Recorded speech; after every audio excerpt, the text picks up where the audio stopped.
Intimacy and Alchemy. I am here with my beautiful host, Goddess Eve, the empath. So grateful to be in community with you all and just to be loved and supported in the way that I feel loved and supported, especially by you, Eve, and then everyone that is connected to us. So thank you so much for being here, so much for joining us. I don't know. Can we take a couple seconds to like share out the live if you are here watching this live, and then Eve, you'll go ahead and send it out. I don't know where you would send it out to. I think I'm just gonna copy the link and put it on my Facebook or something. Okay. Give me a second. Technologically learning over here and say positive things. But the first phase of life is those first 30 years where you are basically failing forward and making mistakes and learning things and having the experiences that you need in order to ever become a role model. Because unless you've experienced things and you're able to model behavior, how can you be a role model, right?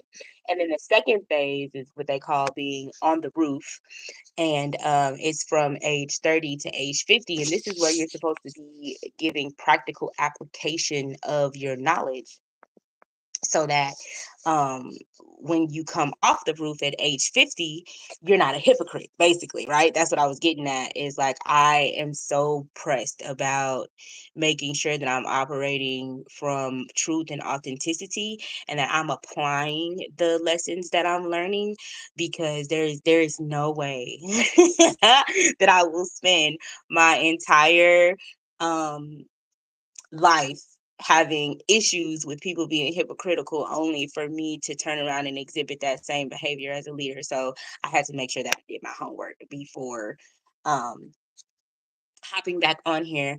I don't know what's up with Eve. Give me a quick second. Let me see. Oh, there she is. I got you back. I You're was back. sending out alive. I was sending it out. Okay, I was just making sure. I was like, it's taking her a minute. But okay, I'm glad you popped right I back in. still got one more person to send to, Hey, so I'm so hello. glad that I you're just here. just a You reminder, guys, that we don't necessarily see your names unless you comment. So please come in, say hello, introduce yourself. We want to have a fully engaged session today where we are breaking down, and Sunshine is right, it's so important to do the work. So I can be resistant to doing the work, so I see how that mirror is there. She said, wait, let me go get my Oh, other let account. me make you Nick a moderator, because Lord, the motherfucking trolls do not fucking wait, baby. They be ready to go. I love that. That means that I am infinitely loved. And the Right, other I guess extreme of that is just coming to confirm it for me. right. And understanding But I'm that gonna make you an admin. and also understanding that, like, when we are in spaces with people, right, that the energy that they send out, that energy that they're projecting out, is really reflections of how they feel about themselves. But if we understand what certain things are, we don't take it personal, because we know that in this space it doesn't matter, it's just And one. actually, I love that she said that, because one of the stories that Eve is going to tell now, I just remembered like how I have a counterpart story to that by her calling me Piggy. Yeah. And So understanding shout that, out to you, sis. Appreciate you. Queen, we appreciate you. Yes, Many thank you. blessings. I hope you live your life in bliss and beauty, baby. May Right. you be well. May you be well, may you be Hey, peaceful. Caitlin. How are you? Greetings, Bomber. Okay, Yes. she's back. She's back, and she got her admin badge.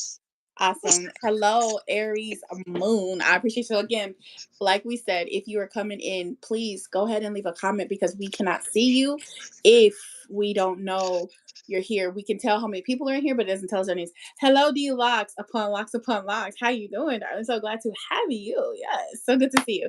So, with that being said, I'm Eve, the empath, your spiritual transformational specialist. For those who know me, for those who don't, it's okay. We are here to talk about alchemy and intimacy.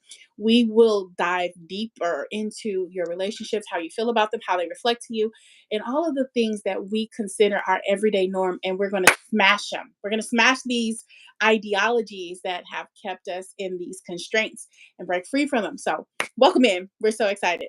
Hello, Patrick. Welcome. How are you? So glad to have Hey, you. Daddy. My daddy's name was Patrick.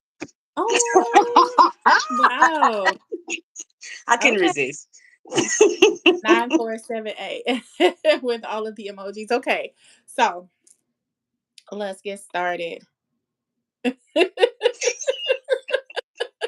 I'm so grateful for the attention, and I'm calling and Right. high vibrational attention, and the people who are aligned with this broadcast to fall into this place. And for those of you who do not resonate in this space, you are more than welcome to exit. As a matter of fact, you are commanded to exit. You know what I'm saying? Do not vibrate where you do not resonate. Right. I learned that from Eve. I stole that from her some years back. Right. We But don't as I vibrate in the was place that saying, not belong. Absolutely. So, um, homework. yes, homework. We're gonna get started. So the last time we were here, we talked about our never statements, right? And we typically will find our never statements after something traumatic, right? After we are in connection with somebody that has really hurt us, or we deem that it's hurtful. We've dealt with a narcissist, we've dealt with toxicity. We haven't yet understood why we chose this particular path and why we are creating these lessons or having these lessons so that we can grow and evolve. So we had a list of our never statements, the things that we will never accept, tolerate, welcome into our current state of being again, while at the same time creating a statement of always, right? So going from one extreme to the other so that we can experience the opposite end of what we have typically done in the past and then getting to a place of homeostasis and our balance. So we're going to kick it off with a couple of our never statements. And for me, one of my never statements, and this is so important for me, I am never going to sacrifice my bills and resources to pay someone else's. I am never going to sacrifice my bills and resources to pay someone else's. Yeah, we live, baby. We live. Share this with your sissy for me and Uncle Devin. Please and thank you. That's one of my biggest ones because in the past, I have been a person to put me so far back on the shelf, that my shelf expired, my shelf life expired, and I was building them while tearing me down. And we find that in our relationships. We will start with this person who sees us this way, and then all of a sudden we're wondering, why are they tearing me down? They were building me at first, they were growing me, they were grooming me, and now they're tearing me down, right? It's because that's what we were doing to ourselves. We put them at such a high pedestal, and we were not giving that love and attention to ourselves. And then when we leave the relationship, we feel broken, we feel, um, as a word that you'll hear Sunshine use a lot, undefined. We feel, Depleted, exactly. empty. Yes. Used, abused, and sometimes worthless, devalued. All of these things that you can think about that you feel after leaving certain relationships, but you're not connecting the dots that that's how you were putting it, that's how you were treating yourself. Another one of my never statements. I got a bunch, but we only gonna get two today.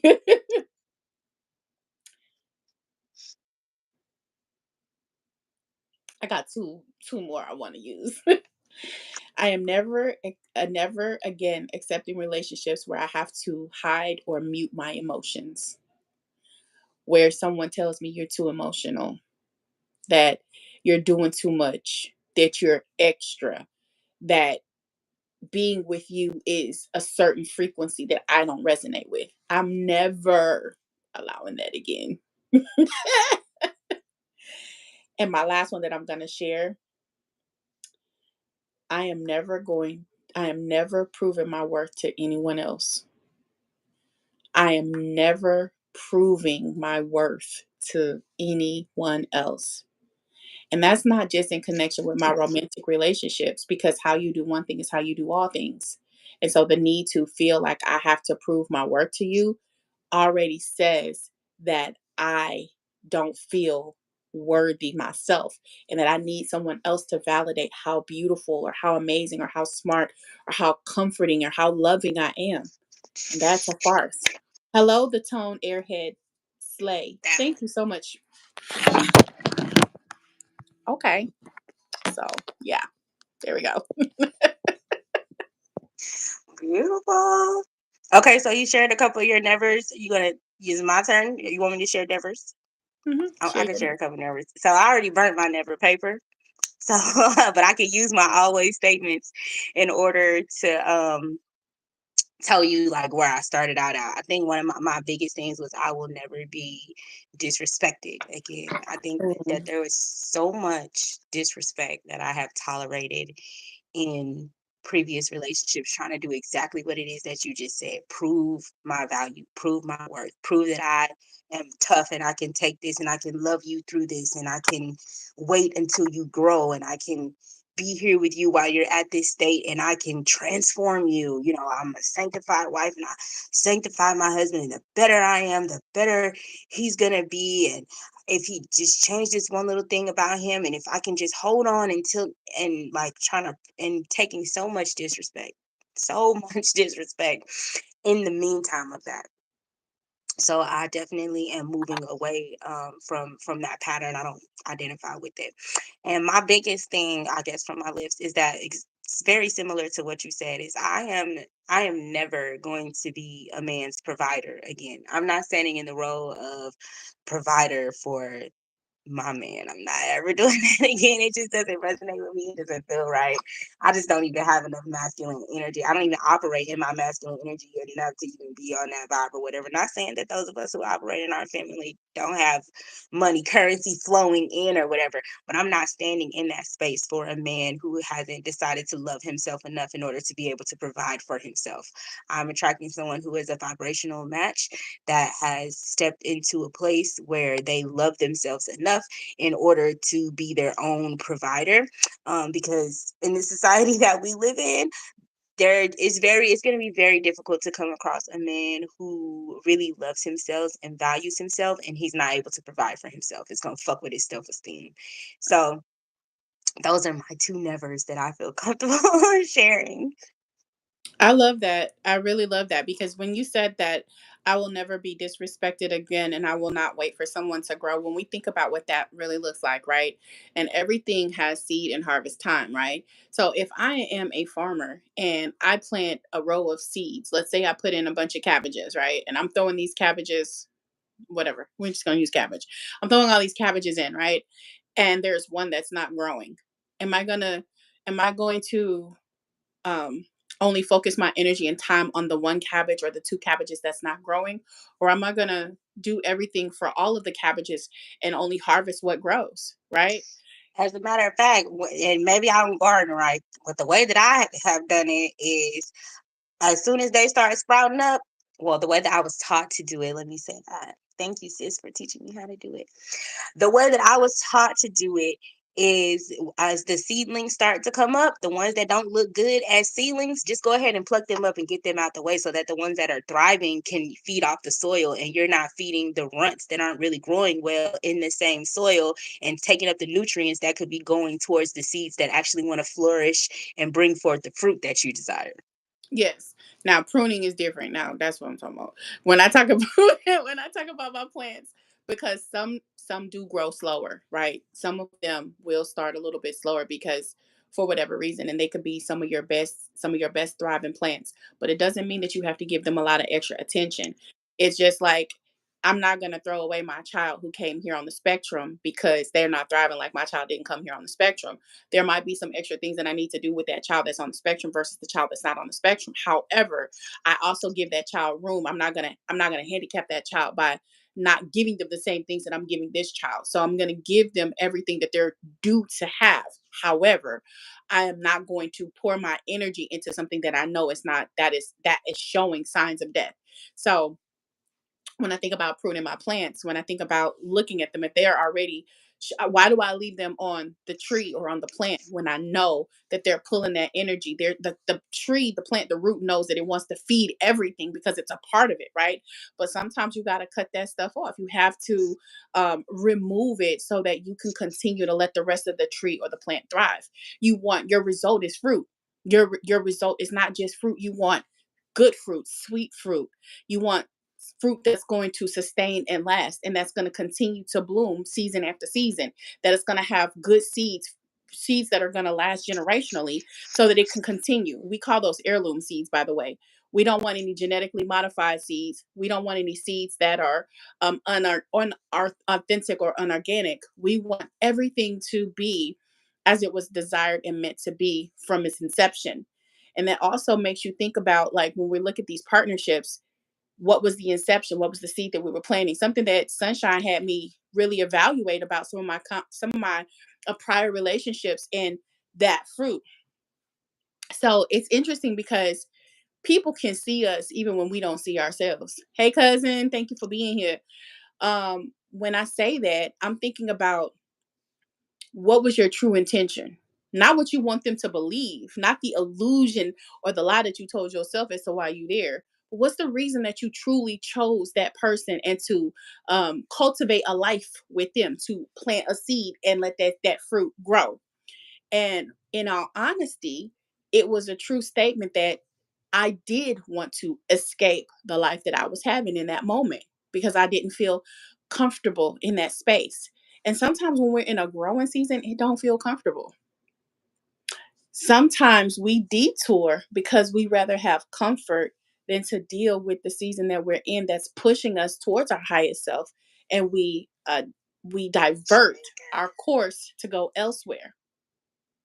Hey, Goddess Sharika Lester, welcome in. So, Sunshine, please take the floor. Yeah, so I did want to open the floor to you all who did the exercise. If you were here with us last week and you did the exercise, or if you're here now and you want to participate in the exercise, what it is like Eve was explaining, we wrote down the things in our relationship that we never want to experience again. And then we took that list and we made a list of things that we always want to experience in our relationship. And then we burnt the list that had our nevers on it. And so we were just kind of going over some things that we know that we never want to experience and sharing with the audience. If you want to share with us some things that you know you never want to experience again, you can go ahead and do so. And then we're going to give a couple from our always list and move on because we don't have quite as much time today. Well, we do and we don't. Time is an illusion. We're going to talk about that as much as well. But one of my always statements, I guess I should have picked out a fairish one, is that, oh, I know which one is I'm very excited about. It says, I'm always invited to guide and advise, and I'm always admired for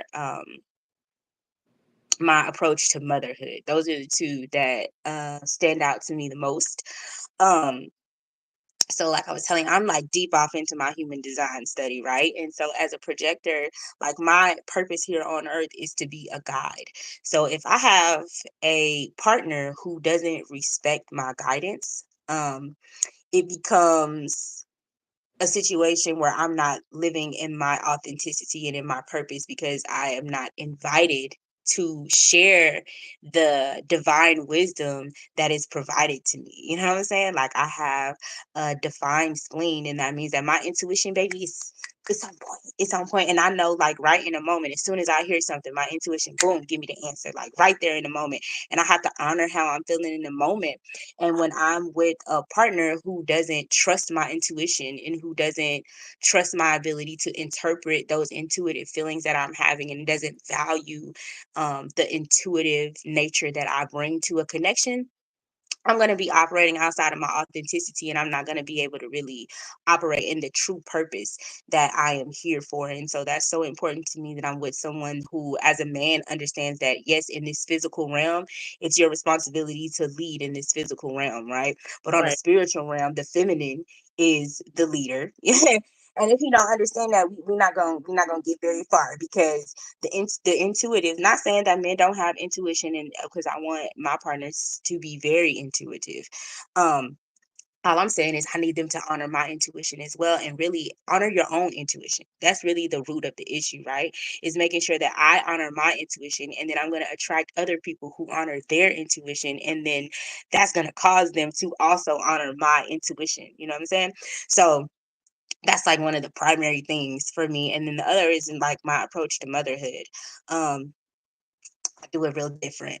I do it real different. Like, I am a trendsetter. I am here to break generational curses and generational patterns. In the way that I parent my children is vastly different from the way that generations have done it before, and from what a lot of people have ever seen in their experience. And so it's very important that my partner, anyone that I'm aligned with romantically, honors that and sees that as a gift, as opposed to something that they need to constantly challenge or change about me.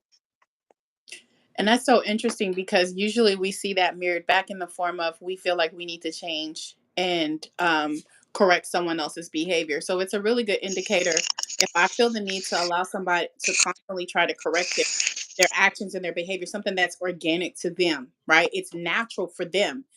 We don't judge whether it's right or wrong. And that's something that has been programmed into us since we were little kids, right?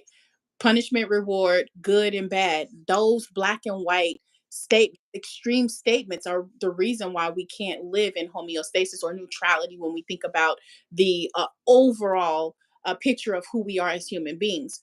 We're all different for a reason. And if you think about the pieces of a puzzle, the puzzle is the whole, but each of the pieces are fractions of that whole. And so each piece is intricately designed to fit into another piece. And so when I take this piece and tell this piece that it has to be the same, then I am being inauthentic, or I'm teaching that piece to disregard who it is and not be that piece that it needs to be to sustain the whole, right? It's not about the individual, it's about the coming together of all the different pieces to make this vast whole. And that's what we are, right? And our relationships and our connections teach us about the vastness of the whole. But we get fixated on this part of the piece doesn't look like, isn't operating the same. Even though we may have some of the same components, we're still approaching it from very different aspects. And what I love about the pieces of the puzzle, if you ever had a really great 500, 1,000 piece puzzle, you'll notice that there's areas that look exactly at the same at the top as it does at the bottom. And some of the middle pieces look the same. And so when you're putting it together, you think that this is how this should all go together here and this should all go together here. But you actually have some mismatches in your pieces, and you have to reevaluate where you're placing those pieces. And so thinking about your always and never statements, you are constantly reevaluating the pieces that you're connecting to. Am I really a fit for this piece? There's nothing wrong with the piece the way it comes. That piece is designed to do something specific. It's supposed to fit somewhere specific. But if I try to make this piece fit over here, it's not going to work. My puzzle will be inauthentic. It will be defective. It will not perform the way it was designed to. It will not give the beauty of the whole. Instead, it'll be broken in certain places. So your never statements, and please don't forget to share your never statements. What are you never going to do again in a relationship? What are you choosing about yourself that you are willing to honor in your relationships? Because they are the biggest mirrors that you have. They're the biggest reflections of who you are. And if it's a discomfort there, maybe you're wearing the wrong shoe. Maybe the feet too big. Maybe that piece is the wrong piece. And the more you try to force it, the longer you stay connected. Time. Now take it away with the time because you got a good. You didn't share your always. Oh shoot, my bad, my bad, my bad. So I love this. Always trying to skip the homework. Right.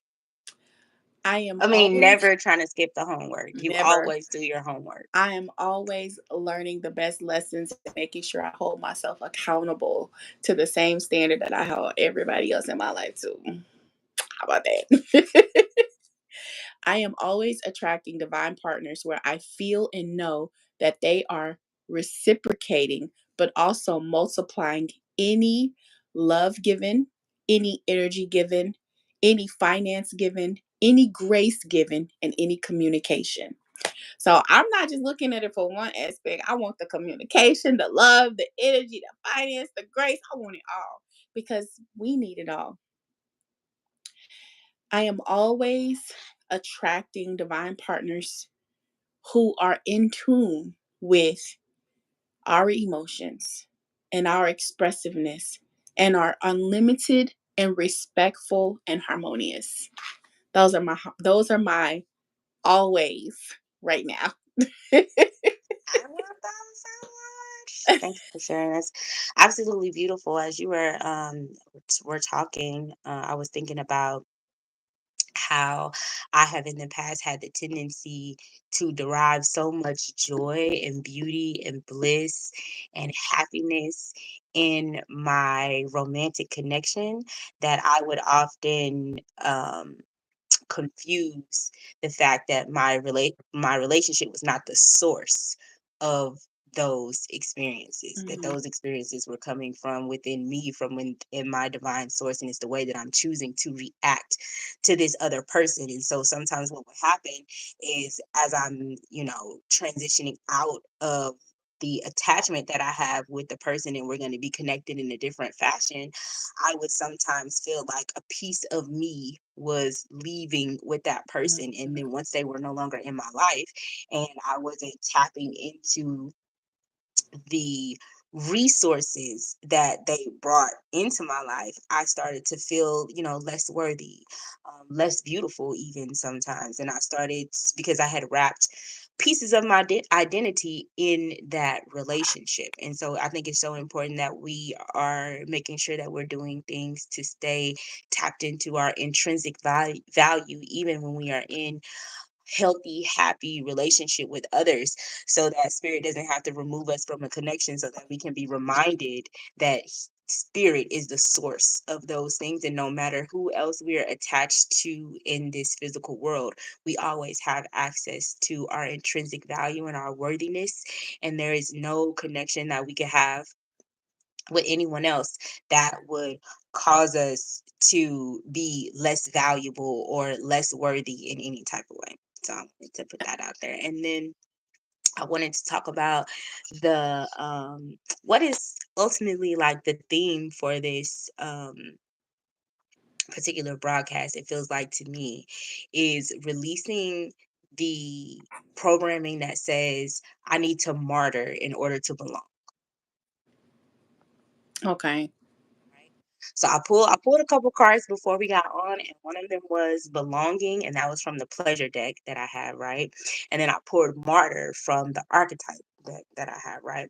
And so oftentimes in this experience, once we get to a certain point, like we work through a lot of our fears, and then we have accepted our divinity, and now we're at our solar plexus, and we're in a place where we are longing for a community, and we want to know where we belong in relationship to other people. And as Eve was talking about that puzzle piece, it just brought it all together. It's like, if you decide that you're willing to bend who you are or change who you are in order to belong in a space, then you don't belong there. So that's not where you belong. And you take away the value that you really have to add to that space by doing that or whatever. So I just, if nothing else, walking away from this saying to, myself that I don't have to martyr in order to belong. And if I'm martyring in order to fit into a space, I have to ask myself whether or not I belong there, right?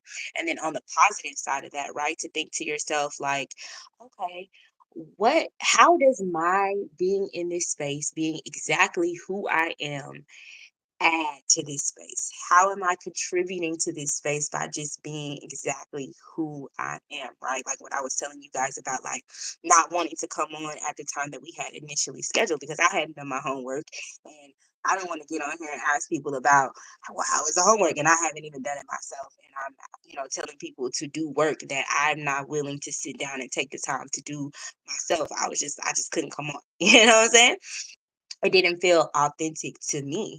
And so I know that, you know, Eve, on the other hand, is a very like punctual, timely, consistent individual as it relates to the way that she is able to run her business. And so I'm like feeling like, ooh, like I don't want to damage her reputation or pull her out of her authenticity in order to accommodate my own.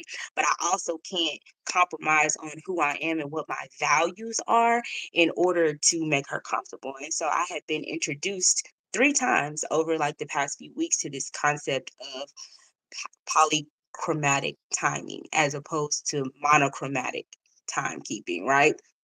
And we live, on this side of the earth. So we are in what is considered to be monochromatic time, where at 6 o'clock, that means 6 o'clock. And we're going to set a specific time that we're going to meet somewhere and that we're going to be somewhere and that we're going to do something. And our lives are very scheduled. You go to work, you work for these specific 8 hours, you take a break at this specific time. And that's kind of like how everything is structured on this side of the earth. Well, in other places of the earth, and if you go back even like to biblical times, there's no 6 o'clock. Like if we go back, in ancient times, that's a newer concept, a newer way to move in time. Most ancient cultures operate on more on what's called a polychromatic um, time schedules, right? So you definitely, look at it when you leave this space and just do a little bit of research on your own so that you understand those concepts. But it's more of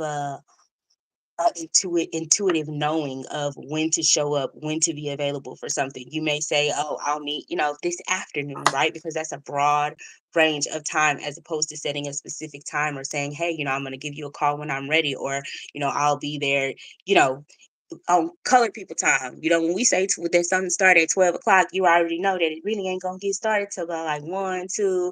You know what I'm saying? Just been, especially if we're talking about a wedding, you already know that wedding ain't gonna start on time. You already know. You already know. So But there's a stigma around that too. So it's like, how do I how do I step outside of this concept and this construct of what time is supposed to look like and how I'm supposed to divvy up my day?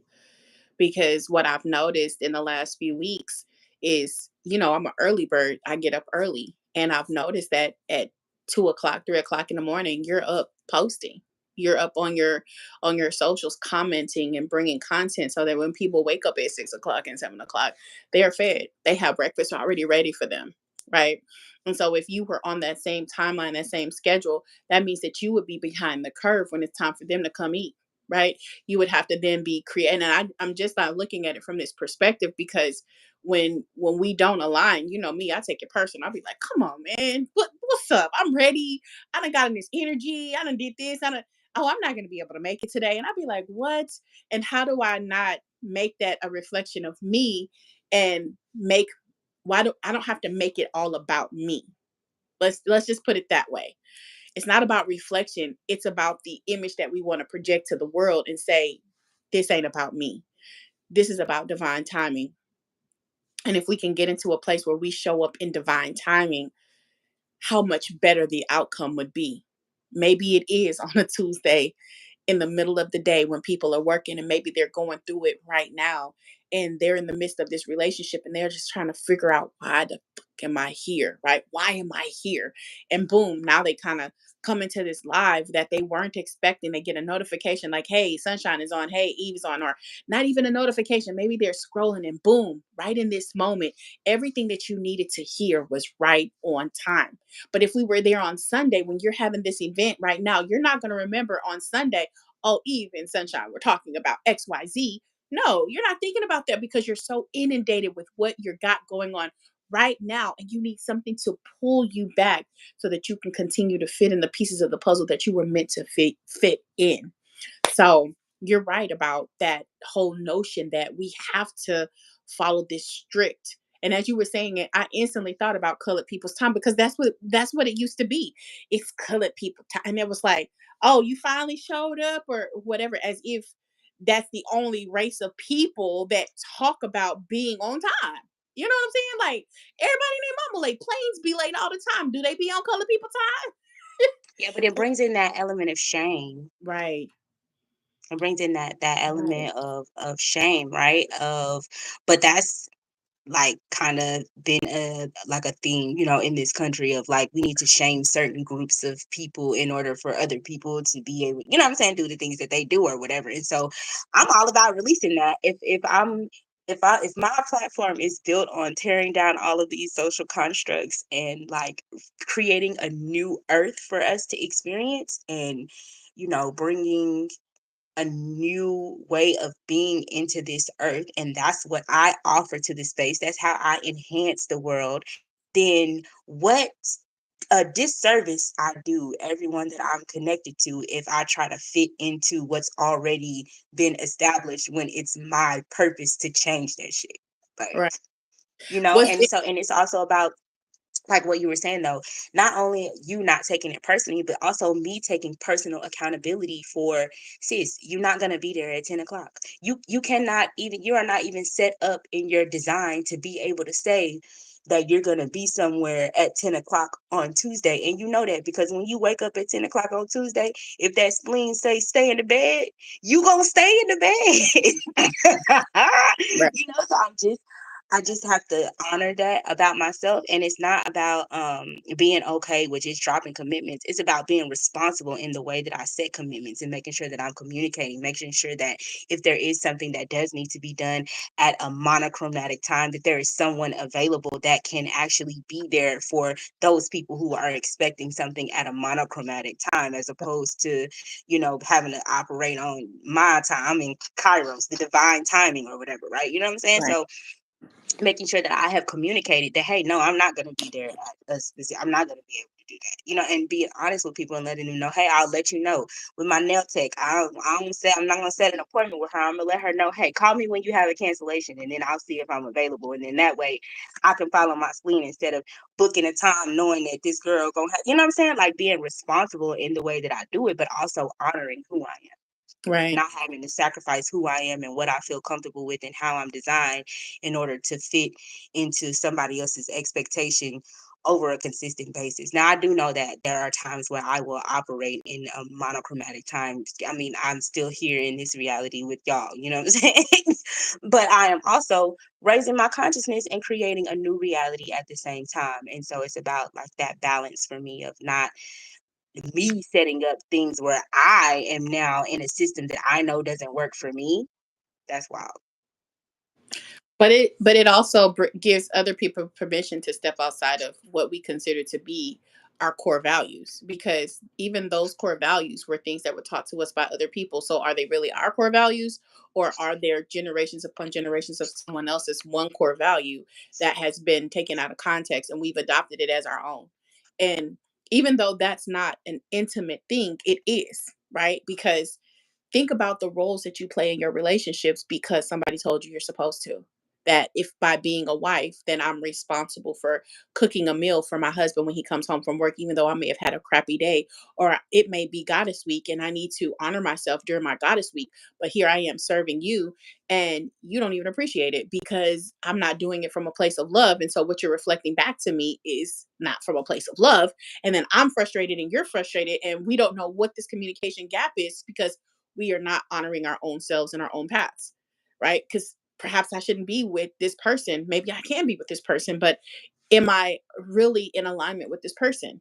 And then taking it back to like some of our favorite texts, like the mastery of love, like why would I create space to try to change? And we talked about this earlier.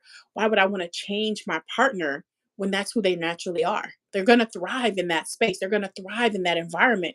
And when they accept that this is who I am instead of trying to be something else, that they will attract the versions of relationships that are here to help them grow and recognize their greatness within their own respective spaces and that they choose to encompass. Because the thing about the puzzle, after you get all the pieces together, they all become a whole. So I have access to each, I'm connected to each of these pieces anyway without doing myself damage. I have access to the whole by just being who I am without doing damage to myself or to others. Because if think about it like this, think about that little round piece and it's too small, and then I stretch it out. Now, when that piece that's supposed to go in there, it's not fitting right. It's kind of loose. Is it still going to work and function? Yeah. But imagine if it was functioning properly. right? I haven't worn it out. I haven't, worn out the gears or the grips. Y'all like to talk about gears and grips and things, you know what I'm saying? So with that being said, if it ain't worn out by having things in there that didn't supposed to fit, it didn't vibrate in that place in the first place, imagine how much more um at ease, mm, how much at ease we would be in those respective spaces, and giving yourself permission to say, I don't fit here. And Eve, I want to give you permission. I know you have to hop off. So if at any point you do need to, feel free. Um, just I wanted to comment on what you were saying about timelessness and how it can apply to relationships. If and this is a really good example. I know we all know someone who has been in, what seemed like a great relationship, and they're so happy, and then they hit a certain time mark, be it 2 years or 3 years, and everybody's like, "Where's the ring? Where's the baby? Where's the ring? Where's the baby?" Because of the chronological time, right? That, well, you guys have been in a relationship for this long, so you should be at these mile markers. And then the woman starts to feel that pressure, and then she brings that external expectation into the relationship, and now nothing has changed in the relationship except that expectation that she has, and everything just kind of goes to shit because she's like, "Where's my ring? Where's my ring? Where's my ring?" Or people that are together for years and years and years and years and years and have beautiful relationships, but then once they give into that external pressure to get married, sugar goes to shit just as quick. You know what I'm saying? Because we put these time constraints around certain things about when they're supposed to happen, instead of just allowing divine timing and allowing us to stay in whatever feels like flow and feels good for us or whatever. And the same thing as it relates to like the way that we conduct ourselves in divine entrepreneurship, right? Like how many times in a religious or spiritual setting have you seen a leader show up and you think to yourself, they should have canceled. Because they show up in an energy that is not conducive to the collective or the people that they, are serving or whatever. And it's like, you came and you bled on all of these people as opposed to just taking the time that you needed to rest.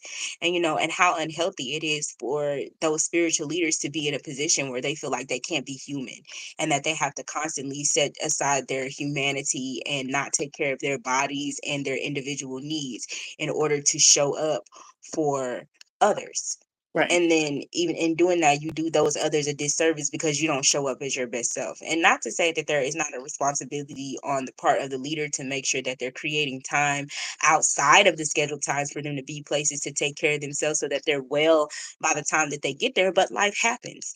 And sometimes you're not able to do what you need to do before the chronological time arrives. And you have to trust that the kairos, or the divine timing, is not constricted to chronological time, and you can take the chronological time that you need in order to take care of yourself. And that's so loaded because even when you think about it, like in our intimate relationships, like the pressure that if I give into physical intimacy too soon, he's not going to respect me. Or if I withhold it, I'm going to earn some prize. Well, some people don't operate on that. And some people can be in physical connection with somebody in 2 days, 3 days, and their relationship can last a test of time. Or to have the premise that if I have violated one relationship with one person, then my next relationship isn't going to be successful because I had this violation with this person in this relationship. And suddenly, because I'm in connection with someone else, because of that time that I am doomed to have unsuccessful relationships by the standards of other people. No, maybe that piece didn't fit and maybe that timeline wasn't correct. So I needed something to divert me to back to who I am and truly who I'm supposed to be aligned to. And thinking about like even the thoughts of, like you said, like marriage and babies and things like that, like those markers are set by someone else, but that doesn't necessarily mean that it resonates with you, so you can give yourself. And that's why we're here to give you permission, to remind you that you have permission to align with whomever and however it is best to evolve your soul. And if that means that some days you can't show up, I get in my feelings when y'all don't show up to my class. I get it. But at the end of the day, I'm not you and I don't know what you're experiencing. And I would rather you come when you're receptive than for you to come and miss the whole point. I don't want to give you from a place of lack and scarcity. So if I have to reschedule, I have to make room for that, right? And I also have to give you the space uh to be able to receive these messages or whatever it is that we're going to deal with that day in a place of love. Because otherwise you're going to be like, are you trying to call me out? Are you feeling a type of way? Your energy is going to be stank and stagnant and you ain't going to want it, and that in itself is a hindrance to our relationship. So you're right about the time thing. I got to go, but I Yes. hope that you all do continue the conversation if you so choose to. But if not, this is such a juicy topic. I cannot wait for the next time that we choose to show up for you all. Absolutely. And it is my absolute intention to be here on the Sundays, you know what I'm saying, in the evenings. And but I'm not gonna beat myself up if the work that needs to be done in between that time hasn't been done and I need more time. And I'm not gonna commit to you guys that I'm definitely gonna be here at those times and then just not show up either. So I'm letting you know it's polychromatic, baby. We'll be here when we be here. Make sure that you are subscribed and your notifications are on. How about that? But I wish you well, Eve. I will close out so you can get on about your day. I'm only going to talk for a couple more minutes and just kind of summarize everything and close everything out. I love I love you. you too. And I love you all. Thank you for sharing your time and energy with us. Make sure you think about the puzzle pieces that you are as I dismiss myself. Bye, guys. And so, just in closing, the exercise that we did where we burnt the documents, where we wrote down what we never ever wanted to experience again, what I felt as I was burning that piece of paper was a shift in my requirements, right? A shift in what I'm going to allow in my experience, a shift within me that says these things are no longer acceptable. So now the universe knows, well, I can't send her this anymore because she's not going to take that, right? And of course, there's going to be testing, right? Of like, are you sure? Are you sure you're not going to take this? So I wanted to encourage you guys that as you make the list of the nevers and you burn it and you make your list of always and you start to have experiences, I want you to understand that it takes, chronological time, right, for those cells within our bodies to react and to start to attracting the right energy. And as we're in that transition, you might see some of those old things starting to pop up, giving you an opportunity to stand on business, right, and reject the things that you said that you were going to reject. Like, are you really about what it is that you wrote down and said you wasn't going to accept? Are you really not going to accept those things? Have you really excluded those things from your experience? Like, you know so that's how I'm closing this one out. Stand on business. You don't have to martyr yourself in order to belong anywhere. Whatever you said that you're never going to accept again, make sure that you don't, right? So I love each and every one of you. And just a small homework assignment that I want you all to do is just as you're in spaces, if you're ever feeling uncomfortable in a space or feeling like the space is asking you to bend or to mold into the expectations of that space or to conform into something that you're not in order to belong into a space, I want you to ask yourself, what does me deciding not to do that add to this space? How do I enhance this space or contribute to this space by deciding to be myself, by deciding to be who I am and not conform to what's expected of me? How do I enhance the space? So that's the question for over these next couple of weeks until we meet again. I want you to start becoming conscious of how you operating in your authenticity and showing up as yourself gives permission in a space, enhances the space, and makes it a better place for all of us. Thank you for being you. I appreciate your time and attention, and I hope you have a wonderful day. Love you very much.